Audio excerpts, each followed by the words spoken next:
आज होती गाडगे महाराजांची नदीवरची यात्रा, त्यासाठी आम्ही इकडे पायदळच निघालो होतो आणि यशवीला काही कंटाळा येत नाही चालायचा. ती आपली कुठं पण फिरायचं म्हटलं तर चालासाठी तयारच होते. तर मग थोड्या दूर गेल्यानंतर आत्या म्हणत होती की खूप उशीर झाला आहे, स्मितला फोन कर, आपण गाडीवर जाऊ थोड्या दूरपर्यंत. मग त्याने आम्हाला सोडून दिलं. नंतर आम्ही पायदळच निघालो. दूरपासूनच खूप दुकानं लागलेले होते. नंतर नदीच्या जवळ गेलो तर नदीच्या काठावर खाण्यापिण्याचे वगैरे दुकानं लागले होते. मग एका दुकानात आम्ही थांबलो. तिथे आम्ही कच्चा चिवडा आणि आलू फिंगरच घेतले होते. रेयांशला आलू फिंगर आणि चिवडा वगैरे काही आवडत नाही, मग त्याच्यासाठी एक वडा घेऊन दिला. त्याला वडे खूप आवडतात. पिशवीचं वगैरे काही टेन्शन नाही, ती काही पण खाऊन घेते. पण चिवडा खूप तिखट होता तर तिने फिंगरच घेतला खायसाठी. आम्हाला सूर्यास्तवाचे फोटो वगैरे काढायचे होते, पण आम्ही चिवडा खात राहिलो आणि इकडे सूर्य अर्धा मावळला पण होता.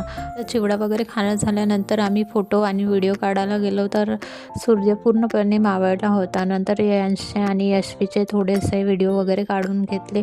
आणि नदीच्या तिकडल्या साईडने खूप मोठी विठ्ठलाची मूर्ती आहे आणि त्या साईडने महाप्रसाद पण असतो. आम्ही आजपर्यंत तिकडल्या साईडने गेलो नाही, लोक दुसऱ्या साईडने जातात. नंतर मी पण आणि यशवीने रेयांशने थोडे व्हिडिओ काढले. रेयांशला म्हटलं फोटो काढू, तर रेयांशला काही फोटो काढायला आवडत नाही आणि इकडे यशवीचा थोडासा कमरेवर हात ठेवून डान्स पण सुरू झाला. थोडेसे फोटो वगैरे क्लिक केले आणि मग घराकडे जायसाठी निघालो. रेयांश एका साईडने उभा होता, तर आत्या म्हणत होती की चांगली पोज दे, मी तुझा फोटो काढतो. तर रेयांश आपला असे हात करून फोटो काढत होता. नंतर घराकडे जायला निघालो. यशवीला कडेवरच घेतलं होतं, कारण का तिला खाली उतरवलं तर ती खाली दुकानं असतात तर ती तिथलं सामानच घ्यायसाठी जाते, मग तिला पकडूनच ठेवावं लागते, म्हणून तिला कडेवरच घेऊन चाललो होतं. हात दुखला तर तिला खाली ठेवलं तर ती गेलीच होती एका दुकानात आणि बॉल उचलून लागली होती रस्त्याने.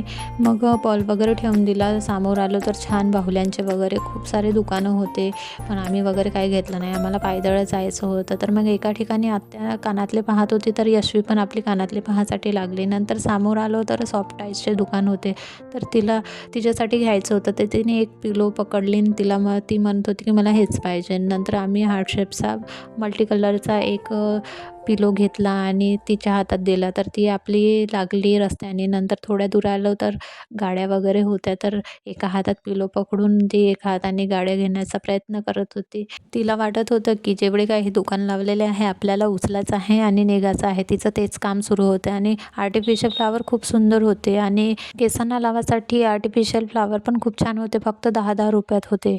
आजच्यासाठी एवढं.